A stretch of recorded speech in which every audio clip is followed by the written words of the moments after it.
good? Yep. Appreciate it. Thank you for being here today. I'm Dr. Thomas Gilson. I'm the medical examiner for Cuyahoga County and the director of the crime laboratory.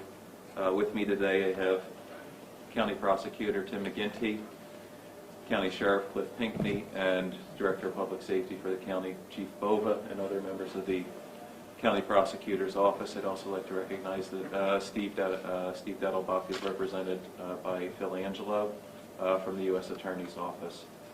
A couple of things to bring up today. We have a real shift in the trend of drug abuse fatalities in our county that I wanted to make the public aware of. And at the end of the press conference, I'll follow up with something that recently developed I think is a real point of major concern that we need to get the word out on. But I would be happy to tell you that heroin fatalities for 2015 are down 7% over 2014. That's the first time we've had a decline in heroin fatalities since 2006. Decline was about 7%, as I said. And while that represents progress, the unfortunate side story to that is that our fentanyl deaths, fentanyl is another narcotic, it's much, much more potent than heroin. They nearly tripled from 37 to 89 from 2014 to 2015. There is some overlap in these fatalities so that we do see heroin mixed with fentanyl. But unfortunately, the number of fentanyl deaths has really risen significantly higher, and the total number also rose.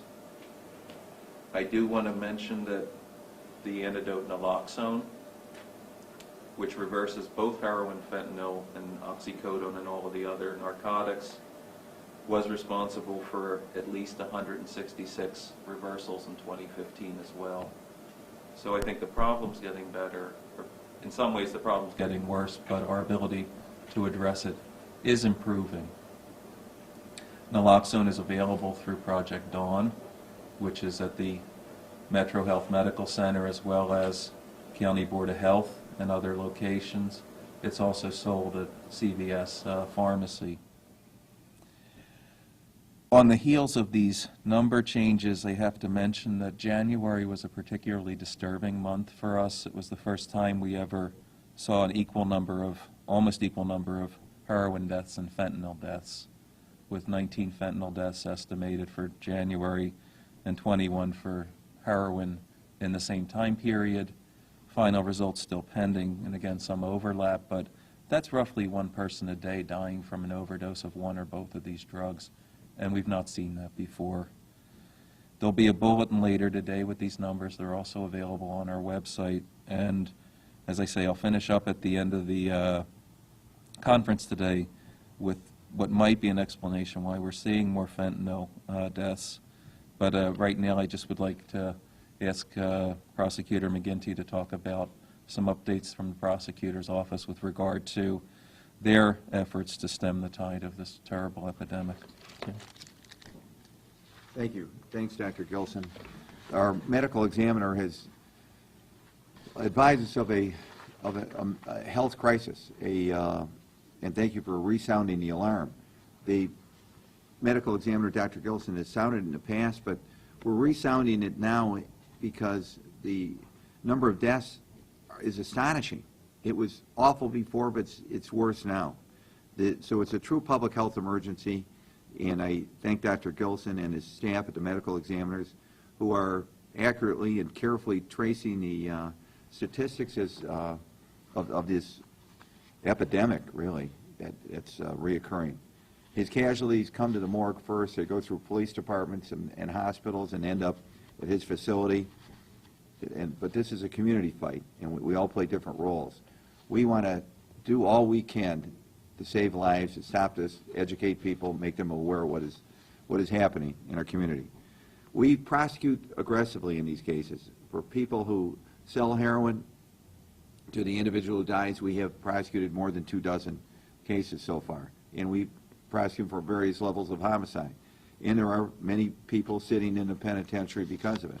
But we cannot prosecute our way out of this case and in this crisis. We cannot prosecute our way out of the deaths and the epidemic here. Prosecution alone will not do it. It adds some deterrent effect, but it's education and awareness that will do it. Education and awareness among the families and the drug users. We know no matter how much we prosecute, this won't stop unless people understand what risks they're taking using these drugs. So education is the key to turning this tide. The county prosecutor's office invested $250,000 over the past 2 years in broadcast and digital education ads for the community and schools. And we set up a website, letsfaceheroin.com, where users and family members who care about the users can get reliable information about the epidemic and treatment option. So we're proud of this effort, and we ask people to look at letsfaceheroin.com. It makes parents and siblings aware of what's going on, what signs to look for. It tells the would-be addict why to stop, how to stop, and how to get help. But we got to work together. I'm going to ask Dr. Gillison to again cover some of the statistics. If you look at the stats which are available, we've got the lowest level of overdose deaths, and the most common was fentanyl. We were having, even in 2013 period, there were 5 deaths. So we've gone from 5 directly related fentanyl deaths to 89. And Dr. Gillison reports that we're 19 alone in January. So there were almost 4 times as many deaths in January from fentanyl that there were in the whole entire year of 2014.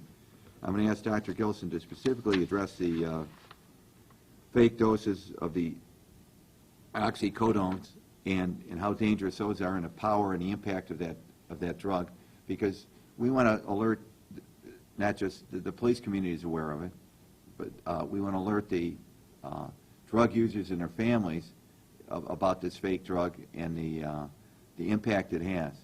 And I'd also like to give you some visuals that Dr. Gillison has talked about. That last year alone, we basically lost 2 plane loads of Clevelanders, of people from Cuyahoga County. 2 plane loads. Now, you've got a plane load full of people died over heroin deaths, and you've got another plane load of people who died directly from the fentanyl, these 89 people. 232 people total. What would we do if we had 2 plane crashes? We'd investigate. It would be awful. We wouldn't want to have two plane crashes again this year. That's basically what we have happening. We're going to have 2 more plane crashes. 2 big planes crashing and all the people dying. I'm trying to get a visual, something that you can wrap around and put in your head how many people are dying from this. These are preventable diseases and preventable issues. There's a direct correlation between the prescriptions of painkillers and the addictions that come with it to the deaths that are related to the heroin addiction.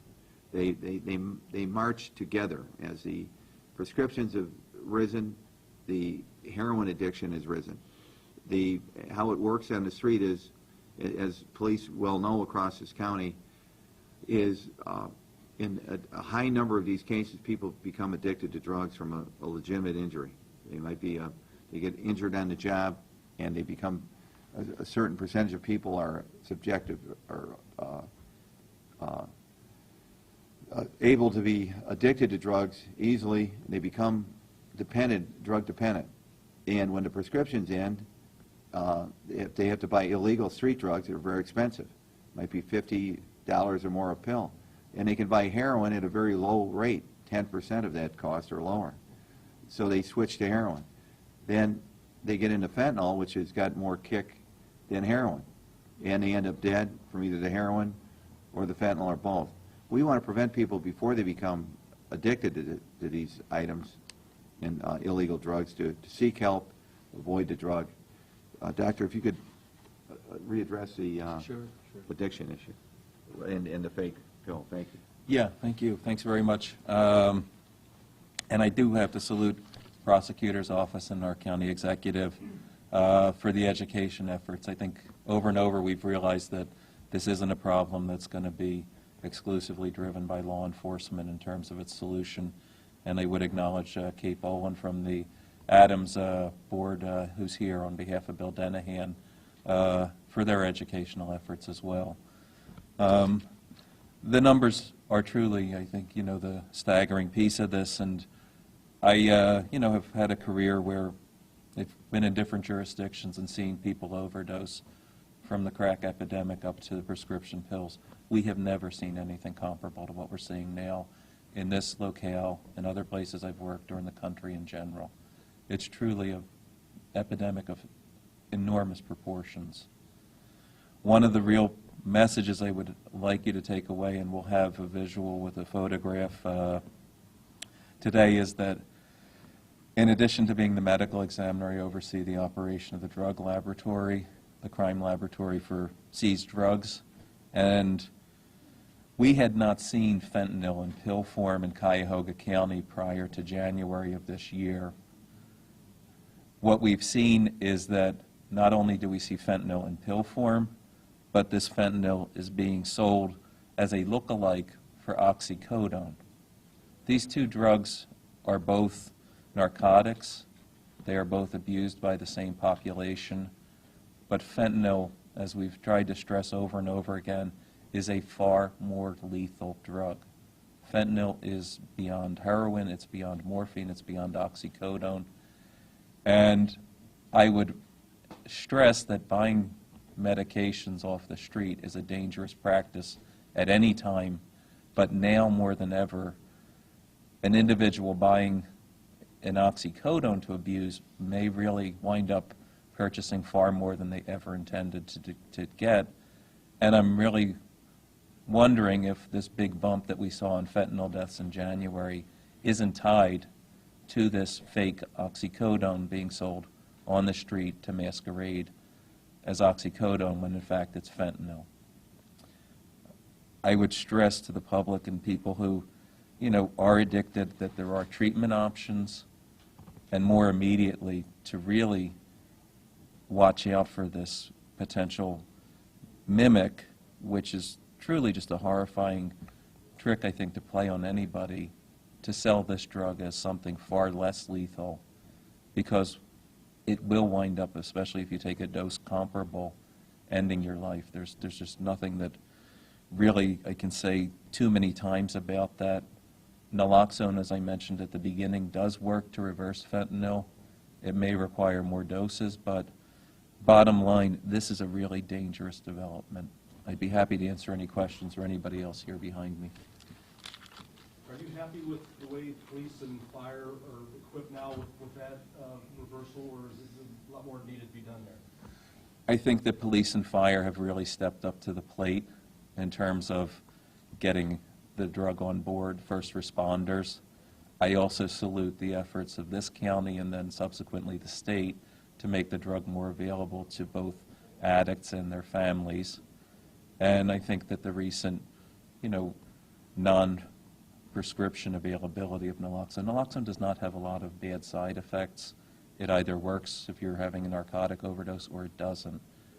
There really aren't too many wrong ways to use it, so I'm gratified to see the wider availability. I just wish we saw fewer fatalities, but there were a lot of saves in 2015. You mentioned just started seeing it in pill form in Cuyahoga County. Do you know where it's coming from? I think in general, the idea is that fentanyl at one time was being diverted from legitimate pharmaceutical laboratories. Now it's clandestine manufacture, if that's, what the bulletins mostly from the federal DEA and other folks are showing us. Where that's being manufactured, I think, has been some debate whether it's in China or Mexico and funneled through China or just in Mexico and following traditional heroin routes. That's the bad thing about the distribution, so far as I can tell, is that it follows the same distribution network for heroin, so it's easily being kind of just slipped into that distribution network without really appreciating, or maybe unfortunately appreciating and just being malevolent, that this is a far more dangerous drug. It sounds like you're saying that fentanyl is maybe worse here than it is in other major cities across the country, and if that's true, why is that? I don't think it's worse here. It's a good question. The CDC has already rung the bell back in the summer with fentanyl. I think that we were on top of this problem. It really emerged for us, especially the illicit manufacture and distribution, towards the end of 2014. I don't think we're unique in this. I just think it's, you know, a problem we've recognized a little bit longer. And why it's here, I think, is that it's kind of that cycle of drug abuse that, unfortunately, you know, the person who sells more potent drugs corners the market. And, you know, that irresponsibility of taking a drug that is so much more lethal and putting that out as a potential drug for abuse is just horrifying. Why the rise of fentanyl compared to heroin, which is sort of flatlined over the last couple of years? Is it cheaper? Is it more addictive? I think they're both relatively cheap compared especially to the pharmaceuticals like oxycodone. I also think that, you know, the idea that it's more potent it probably is attractive to that population. And really, you know, I think the recreational users bite off more than they can chew with drug addiction. So I think that they escalate and do what they need to do to get the same effects.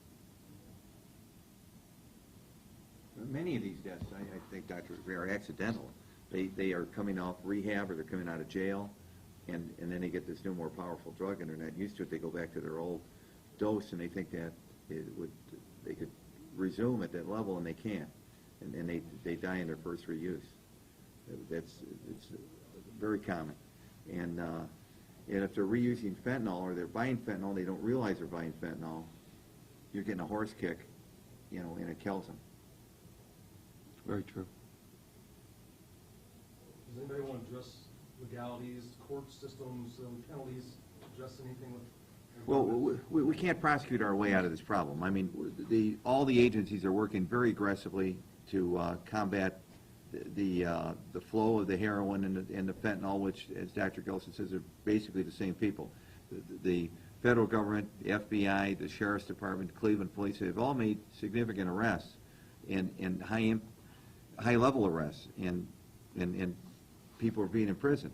But they're immediately refilled. You know, the flow, the cartel keeps the supply flowing.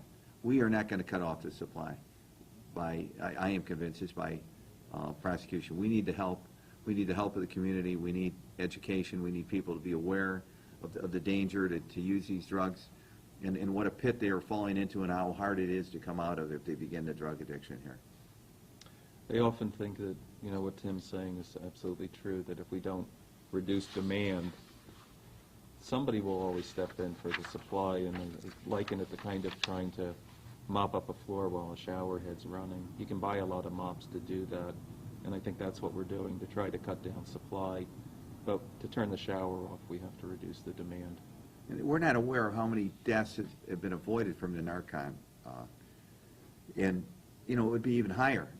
I think we can all agree on that. It would be considerably higher. So we're grateful for the lives that are saved in the rescue operations by the police and firefighters and paramedics are all trained to do it now in the emergency rooms, and the families and the fellow addicts who are helping each other with these things. But that's not the answer. The answer is stop using it, get the rehabilitation, get the knowledge to the younger people so they don't go into it.